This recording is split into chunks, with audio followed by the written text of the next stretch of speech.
बात रोजगार चोरी की करते हैं, क्योंकि देश के अलग अलग राज्यों में हजारों अभ्यर्थियों ने प्रदर्शन करते हुए कहा है कि सरकारें उनके रोजगार की चोरी कर रही हैं।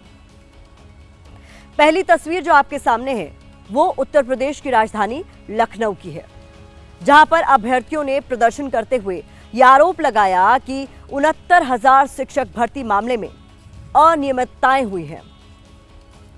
पटना की बात कर लेते हैं। यहां बिहार लोक सेवा आयोग के खिलाफ अभ्यर्थी सड़कों पर उतर आए हैं।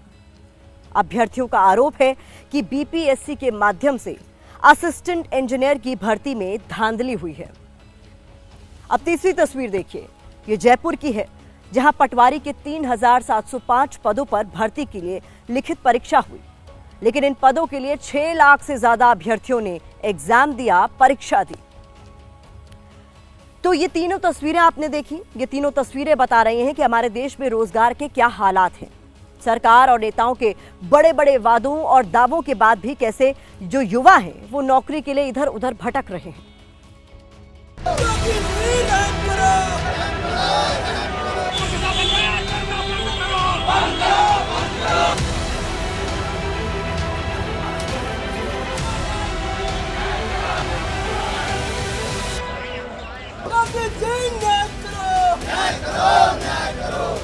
योगी आदित्यनाथ से न्याय मांगते ये वो अभ्यर्थी हैं जिन्होंने कड़ी मेहनत की, दिन रात जागकर पढ़ाई की, लेकिन फिर भी इन्हें नौकरी नहीं मिली। उत्तर प्रदेश में 69,000 शिक्षक भर्ती मामले में अब अभ्यर्थी के सब्र का बांध टूट गया। मन में बस यही सवाल कि उन्हें नौकरी क्यों नहीं मिल रही। तो 69,000 शिक्षक भर्ती के जो ओबीसी और एसटी वर्ग के जो अभ्यर्थी हैं वो आज एक बार फिर से जो शिक्षा मंत्री हैं संदीप सिंह, उनके आवास के बाहर आकर यहाँ प्रदर्शन कर रहे हैं। आज इन अभ्यर्थियों ने बेसिक शिक्षा मंत्री संदीप सिंह के घर के बाहर प्रदर्शन किया, अपनी आवाज बुलंद की। इन अभ्यर्थियों का कहना है कि शिक्षक भर्ती में अनियमितता हुई है, जिसकी वजह से इन्हें नौकरी नहीं मिल रही। साल भर हो गया, 22 बार सुनवाई हम लोगों की सुप्रीम कोर्ट में निर्धारित की गई, एक भी सुनवाई नहीं हुई। 22 बार? हाँ, 22 बार। उसके बाद सरकारी वकील अधिवक्ता पहुंचते ही नहीं वहाँ। 69,000 शिक्षक भर्ती मामले की सुनवाई हाई कोर्ट में हुई थी, जिसमें कोर्ट ने फैसला अभ्यर्थियों के पक्ष में सुनाया, लेकिन सरकार की लापरवाही के कारण इसका पालन न हो सका और अब ये मामला सुप्रीम कोर्ट में है। अभ्यर्थियों का आरोप है कि यूपी सरकार सुप्रीम कोर्ट में भी पक्ष रखने से पीछे हट रही है। अगर जो माननीय मुख्यमंत्री जी से चाह लें, एक दिन के अंदर जो है हम लोग से एक साथ मीटिंग करके सरकारी अधिवक्ता के भेज करके एक दिन के अंदर माननीय सुप्रीम कोर्ट के माध्यम से एक केस डिसाइड हो जाएगा। लखनऊ के बाद अब पटना का हाल देख लीजिए। यहाँ की फिजाओं में भी अभ्यर्थियों की तरफ से मांगी जा रही नौकरी का शोर है। हाथों में पोस्टर बैनर लेकर छात्र अपना हक मांग रहे हैं। बड़ी तादाद में ये जो अभ्यर्थी हैं ये यहाँ पहुँचे हैं और मांग यही है कि प्रेशर हम है, लेकिन वेटेज बार बार संविदा कर्मी को दिया जा रहा है। नंबर 5 देना था साल के अनुभव के हिसाब से, लेकिन 25% उसको 5 साल का जो अनुभव है उसे 25% में देखा जा रहा है। अभ्यर्थियों का गुस्सा बिहार लोक सेवा आयोग पर फूटा है, जो कह रहे हैं कि बीपीएससी के माध्यम से असिस्टेंट इंजीनियर की भर्ती में धांधली की गई। एक कोई विद्यार्थी है जो प्रेशर है हम जैसा, वो 300 नंबर स्कोर करता है 400 में से, और जो कोई बी है वो 400 में से 190 करता है। जोड़ के देखिएगा तो 322 पहुंच जा रहा है संविदा वाला, 190 प्लस 133। तो इससे क्या होता है कि 322 जो 190 नंबर लाया 400 में से वो टॉप कर जा रहा है, और जो 300 नंबर तक लाया कभी कभी उसका सिलेक्शन तक नहीं हो रहा है। तो ये गलत है। अभ्यर्थियों ने कहा है एक संविदा कर्मी को 1 साल के अनुभव के तहत 5 नंबर दिए जाने थे। इस पैटर्न के तहत सभी संविदा कर्मी को 5 साल में 25 नंबर का वेटेज देने की बात कही गई, लेकिन 25 नंबर की जगह 25% का वेटेज दिया जा रहा है, जिससे 400 नंबर की परीक्षा में संविदा कर्मियों को 133 नंबर दिए जा रहे हैं और इनका चयन हो रहा है। अभ्यर्थियों का आरोप है जो फ्रेशर अभ्यर्थी हैं वो 400 में से 300 नंबर लाकर भी फेल हो रहे हैं। एक बार जो कैंडिडेट वेटेज ले चुका है 133 नंबर का, वो एक बार नहीं हर एक एडवर्टीजमेंट में एक्सपीरियंस क्लेम कर रहा है और उसको उसका वेटेज का मार्क्स मिल रहा है। लखनऊ हो या पटना, हर जगह रोजगार के लिए अभ्यर्थियों को लंबी लड़ाई लड़नी पड़ रही है। हर जगह एक ही आवाज है, हमें नौकरी कब मिलेगी। पटना और लखनऊ के बाद राजस्थान की राजधानी जयपुर की तस्वीरें आपको दिखाना जरूरी हो जाता है। जहां पटवारी के 3,705 पदों पर भर्ती के लिए लिखित परीक्षा हुई। लेकिन इन 3,000 पदों के लिए 6 लाख से ज्यादा जो अभ्यर्थी हैं वो परीक्षा में बैठे।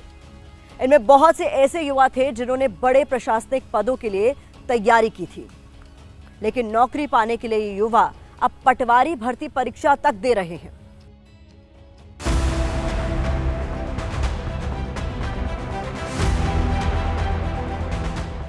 लाइन बहुत लंबी है, लेकिन इस लाइन में खड़े हर चेहरे के मन में नौकरी का समंदर हिलोरे मार रहा है। राजस्थान में पटवारी पद के लिए हुई लिखित परीक्षा के समय यही नजारा दिखा।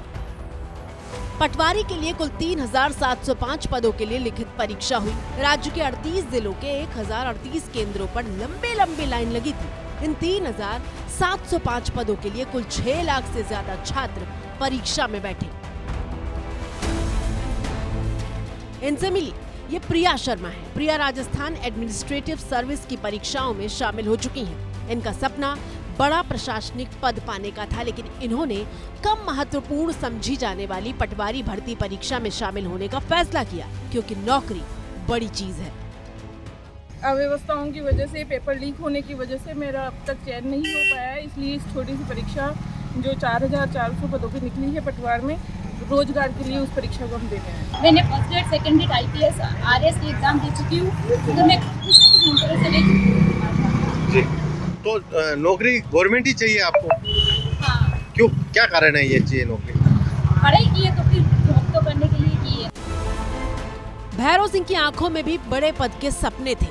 बड़ा प्रशासनिक पद पाने के लिए जी तोड़ मेहनत भी की। भैरव सिंह RAS की तैयारी के बाद अब छोटी नौकरियों पर फोकस कर रहे हैं। गवर्नमेंट जॉब की जरूरत थी और पहले फौज में नौकरी करके आने के बाद में अभी अपने स्टेट गवर्नमेंट के प्रति चाहत रखने के कारण मैं नौकरी करना चाहता हूँ दोबारा, और इसकी तैयारी कर रहा हूँ। मुझे सर सरकारी जॉब बहुत ज़्यादा नीड हो गई है। अब मैं RPS का सपना इसमें, इसलिए मेरे सपनों को मैं दबा रहा हूँ। मुझे आज हमारे समाज के अंदर सबसे पहले सरकारी नौकरी की ज़्यादा वैल्यू होती है। बेरोजगारों की लाइन बहुत लंबी है, इसलिए ये युवा अब पटवारी भर्ती परीक्षा दे रहे हैं ताकि हाथ में नौकरी हो और कम से कम घर चल सके।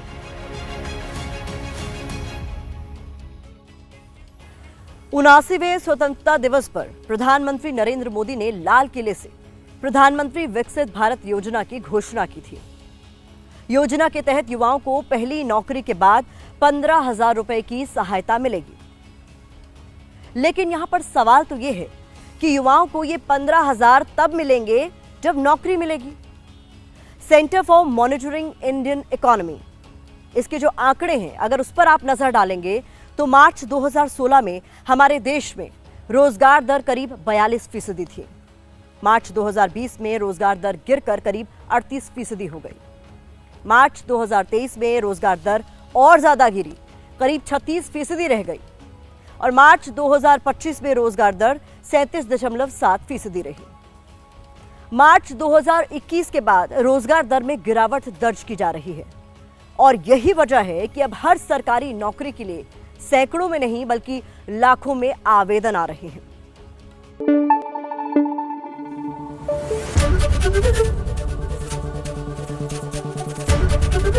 ABP न्यूज आपको रखे आगे।